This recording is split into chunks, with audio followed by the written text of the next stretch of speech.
मरहबा अस्सलाम वालेकुम and hello friends, क्या हाल चाल है आप सबके। उम्मीद है आप सब ठीक हो गए। Welcome back to channel with another video.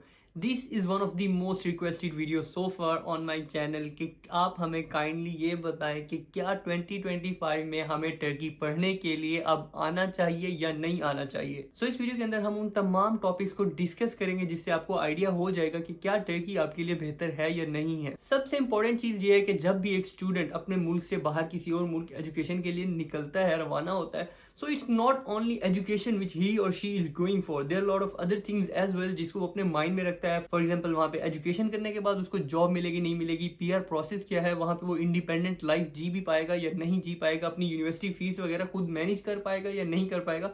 ये तमाम चीजें एक बच्चे के माइंड में होती हैं आने से पहले। तो इन तमाम चीजों को आज हम डिस्कस करेंगे कंपेयर करते हुए यूरोप, यूके, यूएस, ऑस्ट्रेलिया के साथ कि क्या टर्की और इनके कंपैरिजन में क्या चीजें डिफरेंट हैं, क्या एडवांटेजेस हैं, क्या डिसएडवांटेजेस हैं दोनों को कंपेयर करते हुए, ताकि आपको आइडिया हो जाए कि टर्की आपके लिए एक वर्थ इट डेस्टिनेशन है या नहीं है। So without wasting time let's get started. There are three main reasons जिसकी वजह से टर्की को स्टूडेंट्स प्रेफर करते हैं। Number one and the most important one is the affordable education, number two is the quality education and number three is affordable cost of living. अब क्या ये तीनों भी सच हैं और किस तरह से सच हैं, इन चीजों को अभी हम डिटेल में डिस्कस करते हैं। नंबर वन, इस time without any doubt US, UK, Australia वगैरह के कंपैरिजन में टर्की बहुत अफोर्डेबल है। वहां पे अगर आपकी सालाना फीस $30,000 या $20,000 है, टर्की के अंदर आपकी $3,000 से $4,000 है। So there is a huge difference in the university fees, जिसकी वजह से टर्की को लोग प्रेफर करते हैं।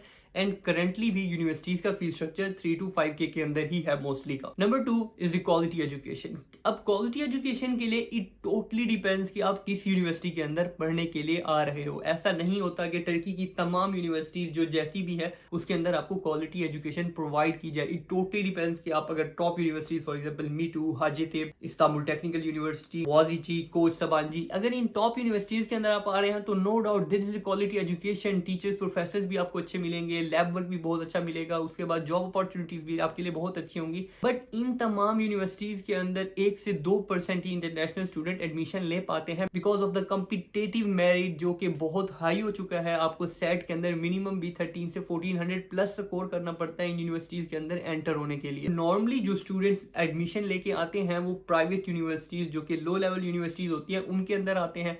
So we can not say कि those universities are also providing a quality education जिसकी बेस पे आपको कल को फ्यूचर में एक अच्छी जॉब मिल सकती है। Number three is the affordable cost of living. But to be honest in 2025 in short I would like to say कि ये अफोर्डेबल नहीं रहा। फॉर एग्जाम्पल टर्की के अंदर भी अगर आप शेयर अपार्टमेंट के अंदर रह रहे हैं तब भी आपको डिवाइड करने के बाद $300 से $400 पर मंथ देना पड़ सकता है, जो कि सेम कॉस्ट समवेयर अराउंड आपको यूरोप के अंदर भी कहीं ना कहीं मिल सकती है। हालांकि अगर हम पार्ट टाइम जॉब या सैलरी की बात करें, आप यूरोप के अंदर 1000 to 1500 यूरोस पर मंथ कमाते हैं, बट टर्की के अंदर $1000 को टच करना is almost impossible for a student. Maximum आपको $600 के आसपास ही सैलरी दी जाती है। सो अफोर्डेबल एजुकेशन को हम टिक कर सकते हैं। क्वालिटी एजुकेशन इट मैटर्स कि आप कौन सी यूनिवर्सिटी में जा रहे हैं। थर्ड पॉइंट को हम क्रॉस कर सकते हैं कि भाई इस टाइम अफोर्डेबल नहीं है टर्की। कॉस्ट ऑफ लिविंग के हवाले से मैंने लास्ट वीडियो में डिटेल कंपैरिजन किया है, एक एक चीज का एनालिसिस किया है, बिजली के बिल से लेके, घर के खाने से लेके, हॉस्टल के रेंट से लेके,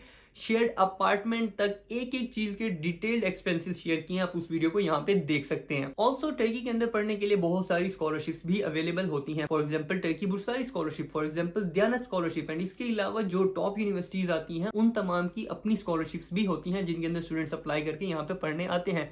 आई myself was studying here on Turkey Burslari scholarship, जिसके ऊपर मैंने पूरी डिटेल्ड एक प्लेलिस्ट बना दी है जिसपे आपको आइडिया हो जाएगा कि किस तरह से आप स्कॉलरशिप में अप्लाई करते हो, विन करते हो और किस तरह से आप आ सकते हो। So if you are coming on a fully funded scholarship in Turkey तो this is a good option for you, क्योंकि आपके एक्सपेंसेस कोई भी नहीं लग रहे होते। मोस्टली आपको सिलेक्ट भी हाई रैंक यूनिवर्सिटीज के अंदर जो कि गवर्नमेंट पब्लिक यूनिवर्सिटीज हैं उनके अंदर सिलेक्ट किया जाता है, जहाँ पे रिसर्च वर्क भी अच्छा हो रहा होता है, जहाँ पे लैब्स भी अच्छी होती है और आपकी डिग्री की भी वैल्यू होती है। मैंने अपने 6 साल का एक्सपीरियंस भी एक वीडियो में शेयर किया, आप उसको भी देख सकते हैं, सिर्फ एक आइडिया लेने के लिए कि एक स्टूडेंट लाइफ 6 साल में किस तरह से गुजरी मेरी। यहाँ तक स्टूडेंट लाइफ और डाइवर्सिटी की बात की जाए, no doubt Turkey and Istanbul is a very good option. यहाँ पे दुनिया भर से, हर जगह से, कोने कोने से बच्चे यहाँ पे पढ़ने के लिए आते हैं। यहाँ पे टूरिज्म भी काफी बूम कर रहा होता है। So you are regularly meeting new people in your life and making new friends. At the same time Turkey का सबसे प्लस पॉइंट ये होता है कि आप एरोस्मस एक्सचेंज प्रोग्राम के ऊपर यूरोप भी जा सकते हो एक एक्सचेंज सेमेस्टर के ऊपर। तो ये तमाम चीजें हैं जिससे आपको आइडिया हो सकता है कि क्या 2025 में आपको टर्की आना चाहिए या नहीं आना चाहिए। My advice for you will be, आपको देखना चाहिए कि आपके पास ऑप्शंस क्या क्या अवेलेबल हैं। अगर आपके पास यूएस, यूके, कनाडा वगैरह का ऑप्शन अवेलेबल है या जर्मनी वगैरह का, एंड आप उसको अगर अफोर्ड भी कर सकते हैं तो of course you should go for that. अगर आप एक अफोर्डेबल ऑप्शन को देख रहे हैं as a first step to get out of your country, तो Turkey can be a good option in that case. Specifically for Pakistani students जहाँ पे जर्मनी, इटली, यूएस, ऑस्ट्रेलिया वगैरह का वीजा लेना भी काफी मुश्किल हो चुका है, तो इन तमाम केसेस के अंदर Turkey is a really good option to get out of the country as your first step. Talking about jobs, for example आप टर्की आते हैं, टर्की में पढ़ाई करते हैं और टर्की में पढ़ाई करने के बाद क्या आपको एक प्रॉपर जॉब मिल सकती है या नहीं? The only answer I would say after my 6 year experience will be,